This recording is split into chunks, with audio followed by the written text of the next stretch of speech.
That was awesome. Okay, I just wanted to thank everyone, especially the Clarkies who listened to me practice this probably 25 times. And I wanted to thank Sarah and Helen for just being amazing. I don't know, I feel like a good person now, so thanks. Okay, I'm going to start with some fun facts. My name is Chloe Ann Robinson. I'm 17 years old. My birthday is May 30th. My favorite color is purple. I have a little brother and a little sister. Their names are Kylie and Cody, and they're 7 and 9 years old. My parents are divorced, and I have 2 sets of grandparents who are the coolest. Sarah Hoover is my coping mechanism, and Helen Boone is my comedy hour. And I really like to run. Like Helen said, I've played varsity field hockey, ice hockey, and lacrosse since my freshman year. But I also live for innocent fun. Bizarre, spontaneous adventures like pillow fights in the barn or dance-offs in the locker room right before a game. I talk a lot. I ramble and I think on my feet. My brain has had a YOLO mentality since the day I was born. I am that friend that will go swimming with you in the rain, in the flooded puddle behind Case, during a lightning storm, 5 minutes before practice. Shout out to Emily. I stand true to being a Gemini, even though some people think zodiacs are BS. Fireflies are my favorite animal because they're like their own little constellations of stars, and well, they're just dope. My favorite class is Mr. Feidelson's AP Calc, not because I find every minute outrageously interesting or that I'm a math kid, but because it's my worst class.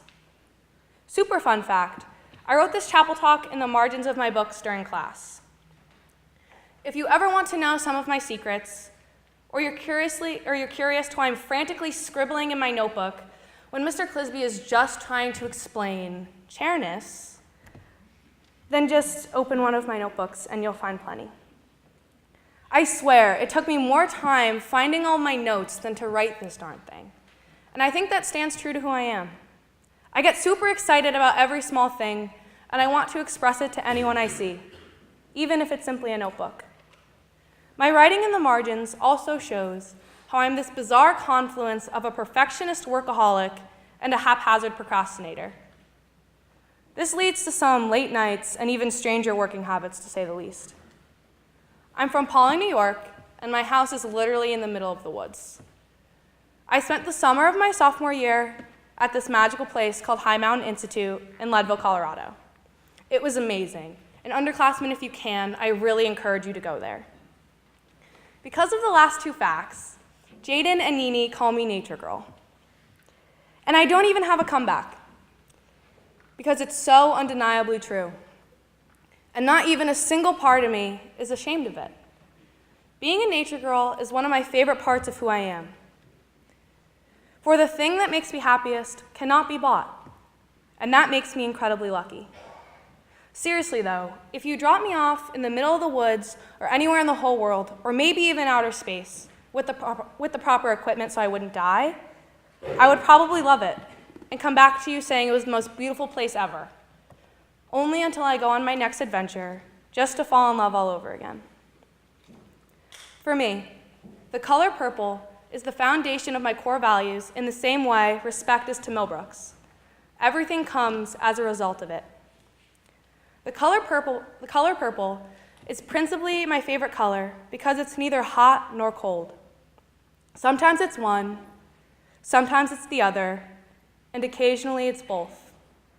It's unpredictable, and it's beautiful because of it. That's me. I'm the color purple in every sense of how I've defined it. Purple is my crazy, beautiful life. The summer after my sophomore year, I went to this magical place called High Mountain Institute in the lovely Leadville, Colorado. Here I spent 6 weeks in the Rocky Mountains, hence the nickname Nature Girl. One night we stayed up for 36 hours straight, and we didn't shower for 8 days on 2 occasions. But it was the most incredible and needed experience of my life.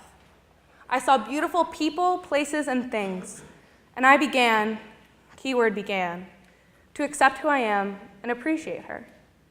Most importantly, though, it's where I got my iconic purple Iron Man watch.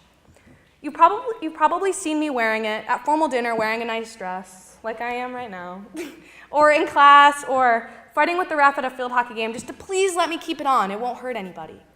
I still haven't taken it off, one, because every night at 7:05 it beeps, and I have no idea how to shut it off. So if you're with me at 7, it will go off 7:05, and it's been 2.5 years, and every single day, 7:05, it beeps. But it's also a reminder, every time I check the time, mostly while I'm running late, that I'm purple and that it's okay, that I'm hot and cold and everything in between. I'm an extremist on both poles of happiness and sadness, and that's totally fine, because I say so. Next, my brother and sister, Kylie and Cody, are my rocks. They make me laugh so much, and I miss them every single day. We have more inside jokes than I can count. And the fact that a 7- and 9-year-old can make me cry of laughter is, I think, a pretty powerful thing. We are our own little home, protectors of one another against things we are way too young to understand. Our parents love us more than anyone could possibly love a child, and I know that. However, that doesn't mean they have protected us in the ways that they should, especially from themselves. My mom is an alcoholic, and my dad took the easy way out. I don't know how to explain my mother's alcoholism to you all, and quite frankly, I don't want to. If you're immensely curious, though, come to Alateen and listen to me and a bunch of other strong, amazing people laugh and cry about some of the worst moments in our lives. I will, however, say a paraphrase quote from an awesome movie called The River Runs Through It, and a few other things about my mother. Each one of us here today will at one point in our lives look upon a loved one and ask the same question. We are willing to help, but what, if anything, is needed? For it is true we can never help those closest to us. Either we don't know what part of ourselves to give, or more often than not, the part we have to give is not wanted. But we can still love them. We can love completely without completely understanding. Sometimes, what you can give is not enough. I've spent the past 3 years of my life trying to be enough, trying to be the solution and not part of the problem. And that's really tiring. I've tried to listen for hours and give advice and clean the kitchen and go on adventures with Kylie and cook random things for Cody. And be everywhere, do everything. But even with all that, I didn't cut the grass enough this summer. And that's what my mother sees. That I am this entitled feminist who is brainwashed by my fancy boarding school. That's a direct quote, by the way. And it's completely ludicrous, but when you hear untrue slanders every single day, they stick to you. So when a nice boy tells you that he likes you, or when your teacher says they're here to help, or when your friend asks to go to dinner, or even with simple sarcastic remarks in the barn, you just can't believe them. I can advise my mother all that I want. I can be there, and I can clean the house, and I can stock the fridge with my own money, and I can do anything. But at the end of the day, right now, she doesn't hear me, or see me, or thank me, or mother me, because she simply cannot. The disease makes her unable. My relationship with my mother is purple too. I never quite know what I'm going to get, hot or cold, or whether her mind will be here or elsewhere. We fight like howling wind, and then an hour later it will be fine, and we'll go on a drive, and then we'll cook dinner at my grandma's house and laugh. But then she'll get drunk on vacation and scream at me for nothing while talking in circles, and then stop and ask why I'm crying and offer me a hug. We are, together, the color purple, and that's okay, for we can love completely what we do not understand. Next, I stand true to being a Gemini. even though some people think zodiacs are BS. 1, because I don't care what people think. And 2, because I definitely fit the fundamental file of what it is to be a Gemini. Being two people at once, both one thing and another, constantly shifting, never consistent, purple. Nevertheless, if you look closely, the word Gemini cannot be spelt without gem.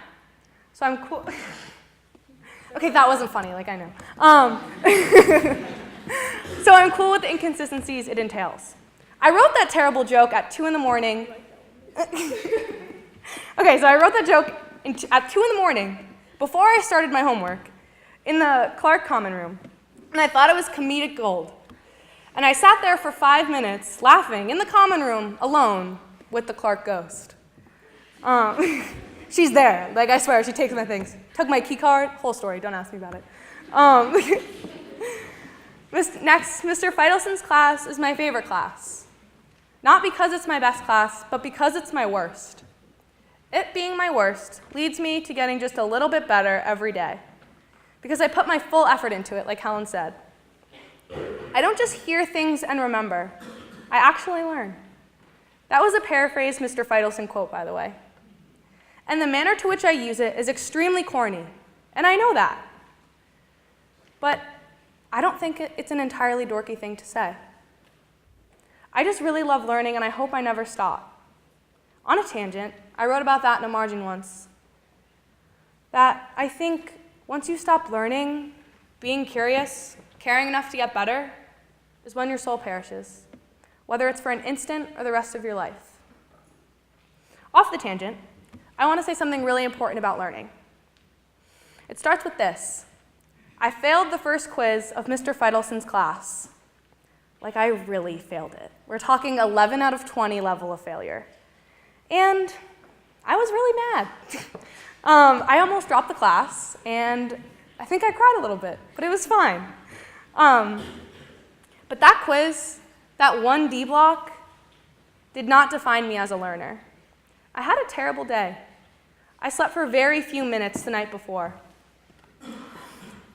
And that one quiz did not make me any less smart than I was the day before.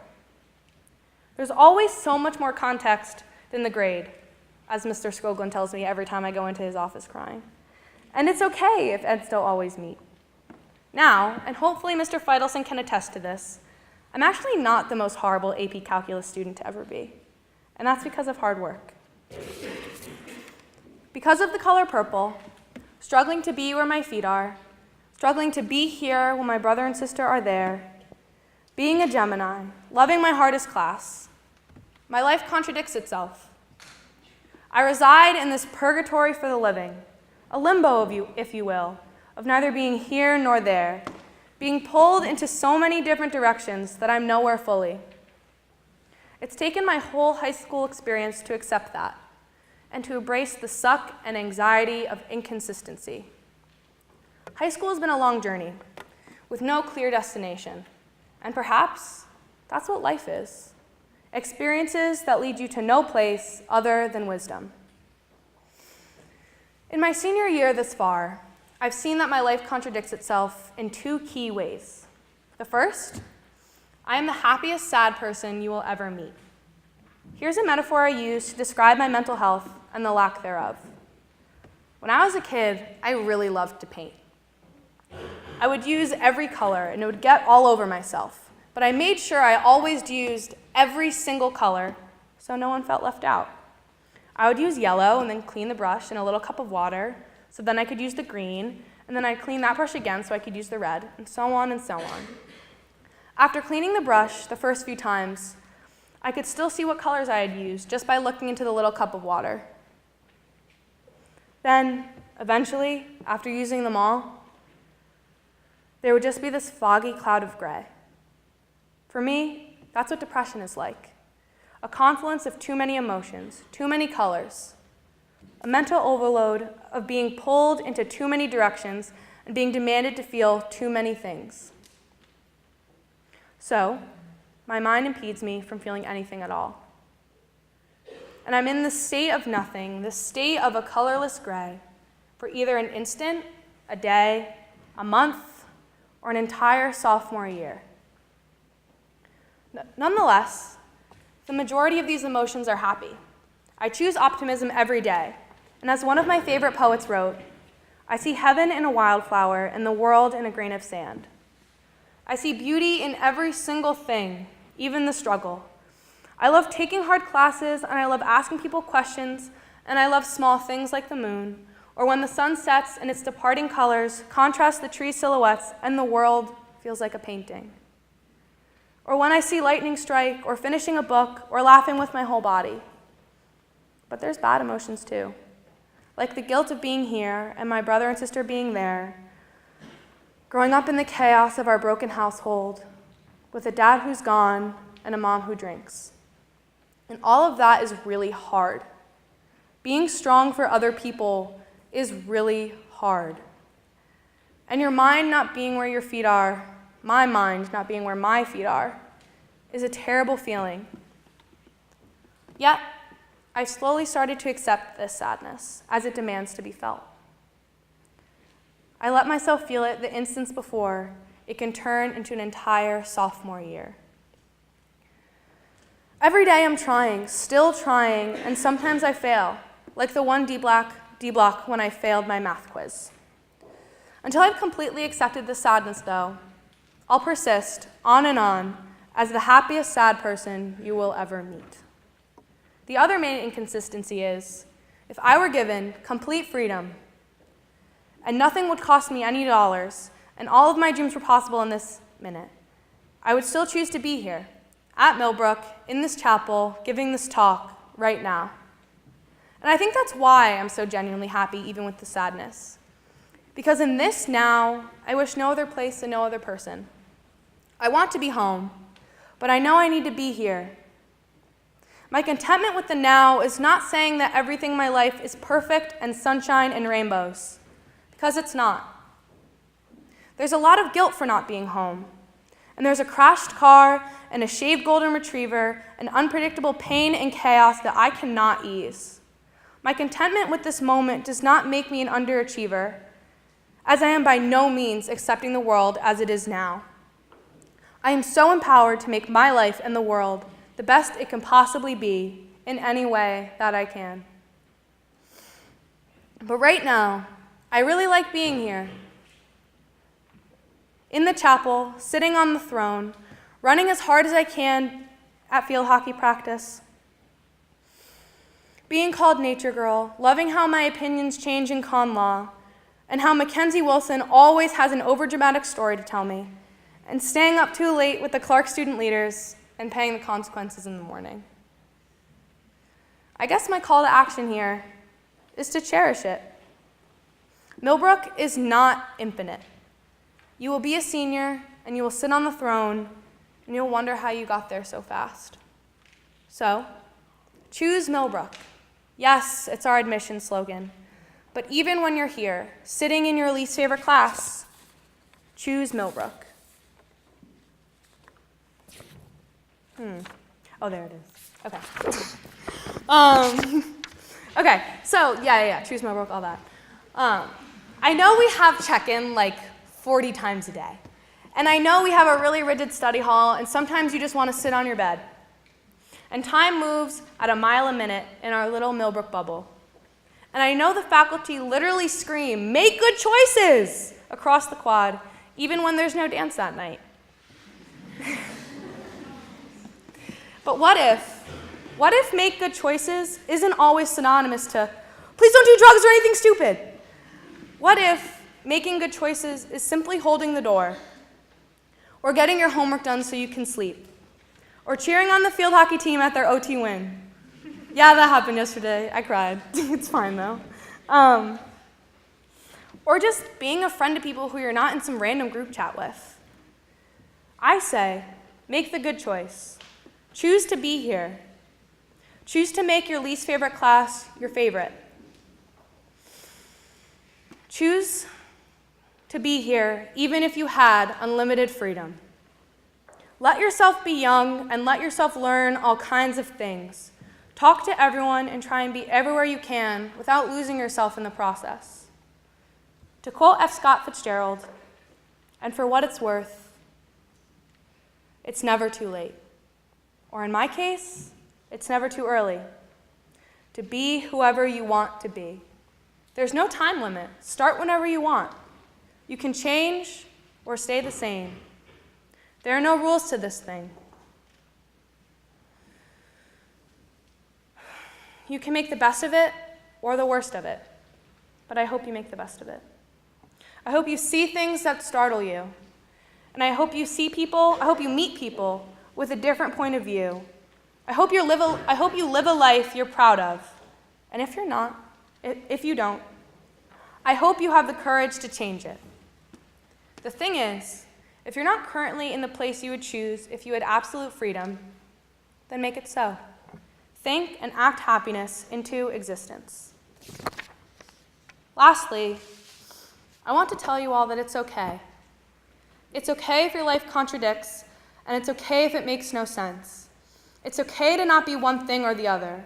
It is okay to be the color purple.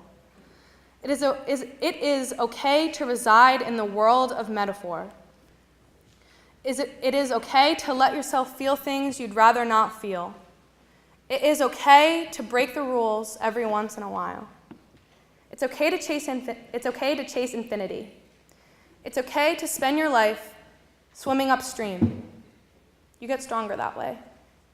The right time, the right place, the right family dynamic are all made-up feelings. It's okay to not be right. It's okay if you are still a caterpillar. I promise you, your butterfly year will come. Okay. It's okay if you hate Christmas, and it's okay if you hate your birthday. It's okay if Thanksgiving gives you more anxiety than the people on the Mayflower had about finding the damn place. It's okay if you don't call your parents every night, or every week, or every once in a while. It's okay to do it on your own. It's okay if some random clerk in a Soho bookstore understands your core existence better than the people you would expect. It's okay if the beat of your own drum sounds better than pop music. It's okay to be part of the counterculture. It's okay to not have a defined friend group. It's okay if your kid, brother, and sister are your rocks. It's okay to fail a math quiz.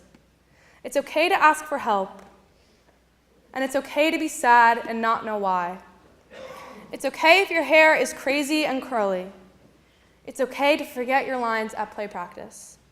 It's okay to miss the shot, and it's okay to cry. It's okay to not be your best self every single day. And it's okay to let other people protect you. And it's okay if these people aren't your mother and father. It's okay to not always be the strong hand. It's okay to not have a significant other. It's okay if you want to change it all. And it's okay if you don't even want to change something small.